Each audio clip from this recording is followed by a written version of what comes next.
Death Guard are looking to be a very competitive army that's going to play just a little bit differently. Today we'll talk about countering and confounding the servants of Mortarion.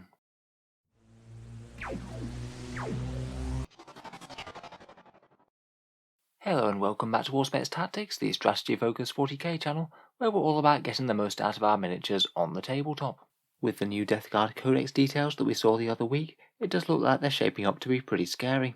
9th edition is all about durable units holding on to objectives and denying the enemy position, and it looks like the Death Guard are going to be monstrously strong in this regard, have a whole bunch of new improved and threatening units, and of course their Primarch Mortarion is looking like an absolute beast. In the video I thought we'd talk a little bit about some of the ways to overcome Death Guard, perhaps some of the stronger weapons to use against them, talk about Mortarion specifically, and surviving the damage output of Death Guard themselves. Obviously it's really quite early for any people getting in many games with the new Death Guard Codex. If you have any insights that you've learned yourself when trying to deal with them, then please let us know down in the comments. In any case, let's start with trying to kill some Plague Marines.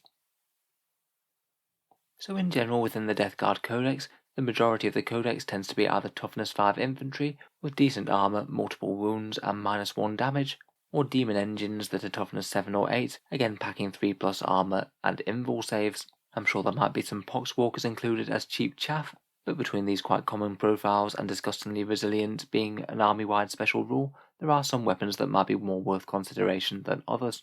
The disgustingly resilient rule applies to most of Death Guard's infantry and tanks, and gives them -1 to damage when they're hit by either ranged or melee weapons. It's a bit of a strange mechanic to be honest to be army-wide, as it really impacts some weapons while not really affecting others all that much. In particular, it means that damage 2 weapons and damage D3 weapons really suffer, particularly damage 2 weapons, as it basically means they're firing on half effect all the time. I genuinely think that if Death Guard become a big part of the meta, then having most of your army rely on damage 2 weapons for their main damage dealing might be a bit dangerous, as you're always going to have a really bad matchup with Death Guard. Damage D3 weapons aren't in the best place either, though maybe aren't hit quite as hard, as you won't be always firing on half effect the same way as damage 2. It'll be interesting to see how people adapt with this, as damage 2 weapons are really quite good against Space Marines, so choices might be a bit difficult, whether you're going to bring a fair bit along to be good against Marines, or take other things to be good against Death Guard. For the damage profile of weapons, I would look at your army's most efficient choices of damage 1 weapons, or weapons with a damage of 3 or more. Maybe things like Space Marine assault cannons could be quite good, or basically any efficient source of anti-tank. In terms of the best strength of weapons to have, the anti-infantry weapons are going to be best at either strength 5 or strength 6, wounding those toughness 5 Plague Marines on 4s or 3s, and then for dealing with demon engines you're ideally going to want things that are strength 8 or more. Things like multi-melters, demolisher cannons, missile launchers all will be fairly effective. Finally with AP, in general I think that AP2 is kind of the sweet spot for dealing with Death Guard. You need at least some AP to be efficient against 3+ armor save armies, but AP -3 or greater is sometimes going to be wasted against Death Guard Terminators or Demon Engines. Nothing wrong with having the extra AP if it happens to be there, but it does mean that there's no massive reason to be paying for a massive premium for AP -4 weapons against Death Guard. So in general you want weapons with fairly decent strength, moderately good AP, avoiding damage 2 weapons wherever possible. Things like Imperial missile launchers, las cannons or multi-melters or their equivalents, or perhaps fairly high strength 1 damage weapons such as assault cannons. I'll mention a few more faction specific things at the end of the video. Of course, as we've already talked about on the channel, one of the scariest things about dealing with Death Guard is the very scary threat of Mortarion. We've been over his abilities a couple of times before. He's 490 points, so is a hefty chunk of the army. Toughness 8, 18 wounds, -1 damage, 5+ feel no pain, and often -1 to hit on top of that. All of these defensive buffs are mild to moderate on any given unit, but seeing as they all combine on him to be incredibly tough, there is very little in the game that's actually efficient at bringing him down. I would try and have a realistic idea as to whether or not you're actually going to be able to kill him over the course of a game, as for whether or not you start by going after him or trying to go after the rest of the army first. He can be a massive force for disruption. He'll typically have a 9-inch aura of -1 toughness to your unit, and potentially with one of the warlord traits that allows him to halve enemy movement within that range as well. It could be incredibly disruptive if he does get into the heart of the army. On the plus side, he is at least fairly predictable. He will be needing to come towards you to deal any damage, as he's not really any sort of threat at range, and when he gets there, most of the time he will be picking up a unit per turn with that Scythe Silence. There aren't a lot of things that will survive a turn in close combat with him. Possibly the things that have the best chance are big units of Primaris Marines using transhuman physiology, or maybe having decent invuls like Storm Shields. Don't get me wrong, he's still going to deal a massive amount of damage to them, but they might potentially not have the entire unit wiped in one turn. A lot of what people seem to be proposing as a counter tactic is to try and ignore Mortarion and focus down as much of the rest of the army and try and win the game on objectives, accepting that he's going to deal a decent amount of damage. I'm not saying that this might not be the best strategy, but I think it's not going to be a very easy task either. He's at least reasonably fast moving with a 12-inch movement and fly. Having the power to pretty much pick up a unit per turn guaranteed is really useful. And of course he's got that enormous 9-inch debuff aura for any enemies that stray too close. While he's buzzing around killing things, it might not be easiest to get to grips with the other 1500 points of Death Guard on the table, particularly because as their Death Guard, they're going to be very tough to move as well. However, if you do think that your army is not realistically going to be able to gun him down, basically any chance that you can take to deny him a phase of close combat will be really powerful. At maximum, he's only going to be able to make 5 charges in the game, and unless you move forward at him, he's not likely to be able to get into your lines turn 1. If either by falling back from him, tying him up with an excessively durable unit, or maybe hitting him with some sort of movement debuff so he can't get towards you, you deny him a combat phase, then it might just buy you some breathing time to try and win the game by other means. If we are trying to kill him though, different factions will have their own answers, and certain weapons are usually very good at overcoming one or more of these barriers, though most aren't that great at overcoming all of them. At bare minimum, you're typically going to need very high strength weapons with damage 3 or better to get round disgusting resilience, and hit him with those in massive volumes. The numbers still aren't overly encouraging though. Even something as potent as Space Marine Eradicators will still take 36 melter shots within half range to be able to bring him down on average.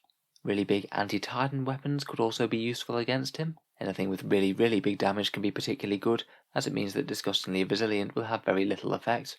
Things like a Knight Castellan Volcano Lance or an Imperial Guard Shadow Sword should at least have a good chance of doing some respectable damage. Possibly one of the easiest ways is to get around his invul in some way, either with some sort of power to debuff that invul save such as Eldar Jinx, or maybe trying to be brave with something like Null Zone or Death Hex, with a Librarian going in to take down his save before we hit him with the firepower of the rest of the army.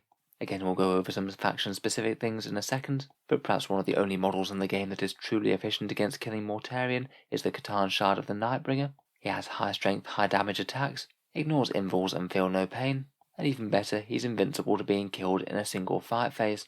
If you can get him into combat, then that's all well and good, though I'm sure the Death Guard player will be taking steps to try and avoid this.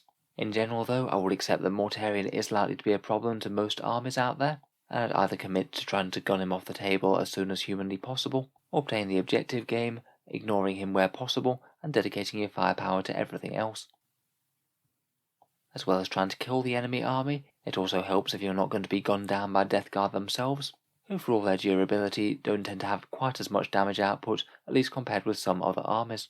The vast majority of their range damage output tends to be fairly low AP, things like masses of bolter shots or plague weapons with AP-1 or AP-2, so typically high armor saves will do you very well at range. In melee, however, they do get amped up quite a bit with their Contagions of Nurgle. That's the rule that gives them -1 toughness to nearby enemies, and provided the opponent's playing pure Death Guard, it will basically always be on in melee. You might be able to hide out of contagion range if you're a more ranged army, but you won't be able to if you're a melee focused one. Again, there's no real getting around this. It is going to greatly impact certain toughness values, particularly anything toughness 5 or below, where everything will be a lot easier to kill with things like strength 4 bolters. Again, I think that units with high saves or high invul saves might be the best way to defend against them in melee, because they are likely to wound you. At least you can give yourself the best chance of making saves. In particular, things like Astra Militarum Bulgrin or Space Marine Vanguard veterans sporting Storm Shields should have a decent chance of surviving fairly well. Bear in mind that excepting certain units, the Death Guard players might find damage output a bit of a struggle themselves, usually making a lot of matches a lot more grindy with both armies being able to shoot each other multiple times. I'd certainly try and take advantage of Death Guard being quite slow moving. You might have a turn or two where you can outrange some of their firepower, or perhaps use your own mobility to get everything to one flank and overwhelm the Death Guard player there before moving on to the next. And if the enemy has largely a very durable army with just a few very scary threatening units, then obviously it makes sense to focus them down first. Death Shroud Terminators in particular would be a good one to pick on. They'll make quite a nasty mess of anything when they get into melee. Finally, I would try and be aware that Death Guard have many ways to make area effect mortal wounds happen, including when either their characters or vehicles die, when you get too close to a Death Guard relic, or even potentially the Blight Bombardment stratagem, though that one does cost a fair amount of CP and you have the chance to get out of the way. In general, I just remember that if your arm is really tightly bunched up, it could let the Death Guard player pile quite a lot of mortal wounds on you at short notice. Finally, I thought we'd just talk through a few faction-specific ideas, just with a few units that I thought might be helpful when facing Death Guard. This definitely isn't an exhaustive list, and I've not been through every faction, so if anything else does occur that could be a decent counter, please let us know down in the comments. First up, for Space Marines, they have Eradicators and some other various sources of very efficient melter fire. It's going to be some of the most effective things when killing Mortarion, perhaps in combination with a Null Zone Librarian to stop him getting an invul save for a turn. As I mentioned, I think Death Guard might struggle a bit with Storm Shields, with Lightning Claw, Storm Shield Vanguard vets, and perhaps mixing in a few Thunderhammers to help overcome Disgustingly Resilient. For the Imperial Guard, I think that perhaps one of their best ways of stacking loads of wounds on Mortarion specifically are Demolisher Tank Commanders. It's pretty much an ideal weapon for taking Mortarion on, and it's also big enough that every single pip of damage that those Demolishers can put out will really help. Unfortunately still, even 3 Demolisher Tank Commanders with las cannons or focusing Mortarion usually won't kill him in one turn. They average around about 13 wounds against him, but for 600 points investment, that's better than quite a lot of armies can do. I'd certainly be making good use of Vengeance for Cadia. If you're playing Cadians themselves, then the Relic of Lost Cadia is pretty much an auto-include. Manticores with full payload are actually fairly efficient against Plague Marines as they go, and you could think about a Shadow Sword with Vengeance for Cadia against Mortarion, though even this super heavy killing machine is still not quite as effective against him compared with the Demolishers. I think you'll average around about 9 wounds on Mortarion, obviously with very big swings depending on how many shots you make through and how many saves he fails. For Imperial Knights, I think Armiger Warglaves are in quite a good spot. They've got a lot of high strength, high damage firepower and melee, and they're also very cheap now. Maybe for trying to engage Mortarion, you could either think about a Gallant with the Paragon Gauntlet, or the equivalent Knight Rampager for the Chaos Knights with the Cornate Target, again to try and deny that invul save. For Admech, Breaches in the Data Horde detachment could actually be fairly good. They are damage D3 weapons, so will suffer from Disgustingly Resilient, but being Strength 6, AP-2 and long range means that they're actually still fairly efficient against Death Guard targets. Similarly, Castellan robots have a very similar strength and AP. Those heavy phosphor blasters are pretty good against Death Guard infantry. If you are playing Mars, then Wrath of Mars to stack a whole bunch of mortal wounds on the target rarely goes down badly against very tough units like Death Guard. For Sisters of Battle, Exorcists are going to be quite good at dealing damage to Mortarion and Demon Engines. I think Penitent Engines and Mortifiers with Strength 6, AP-2, Damage 1 attacks in combat are really quite solid against the Death Guard infantry, and of course efficient melter on units like Retributors rarely goes amiss. Grey Knights can pack a punch with Smite. Death Guard are in a bit of an unfortunate situation against them because they do have demon units, but they don't have the demon-specific anti-Grey Knight stratagem to bring units back from the dead for several CP. Grey Knights with damage 3 or 4 Smite really do have a chance of wiping down Mortarion in one round, if you can manage to focus all of that psychic hatred and likely finish off with a few guns. As we already mentioned, the Nightbringer is another very solid counter to Mortarion, and probably the single most scary model for him in the game, point for point. Chaos Demons might be able to use the Forbidden Gem to turn him off for a fight phase, and hopefully help with the delay in game. That's basically preventing him doing any damage in one fight phase if he gets into the army. And with Eldar, I think they're in a good position to outmaneuver the Death Guard, try and pick and choose their fights against slower units, and if you're playing Craft Worlds, maybe aim to doom and jinx Mortarion if you are going to try and kill him. Anyway, those are just a few random ideas, and I know I've not included every faction. If you've thought of any other particular counters to Mortarion or the Death Guard in general from your army, please let us know down in the comments. So in summary, we still have yet to see how Death Guard are going to impact the meta when we hopefully start to emerge from lockdowns and start playing some more events. Just on paper though, they're looking very tough, and perhaps not that easy to deal with the standard tools for taking down things like Space Marines. There are definitely some things that work better against them than others though, and I suspect that we might see some players shifting to take some true anti-tank weapons a little bit more than they were before. So if you've enjoyed the video and you'd like to see more like it, feel free to subscribe to Auspex Tactics, but we're certainly keeping the 40k strategy videos coming as the year unfolds. If you have been enjoying my videos and you'd like to help support the channel, I would just like to mention that Auspex Tactics has a Patreon page which you can find down in the video description below. Making all the videos does take a fair amount of time, so if you are enjoying regularly, any support is massively appreciated. Channel patrons get a fair few advantages, such as seeing certain videos early, regular votes to see what sort of things happen next on the channel, and automatic entry into the channel's prize giveaway with a chance to win some big model kits. If any of that sounds good to you, or you'd just like to help support the channel, and the link is down in the video description below. In any case, a massive thank you for listening, and I'll hope to see you guys next time.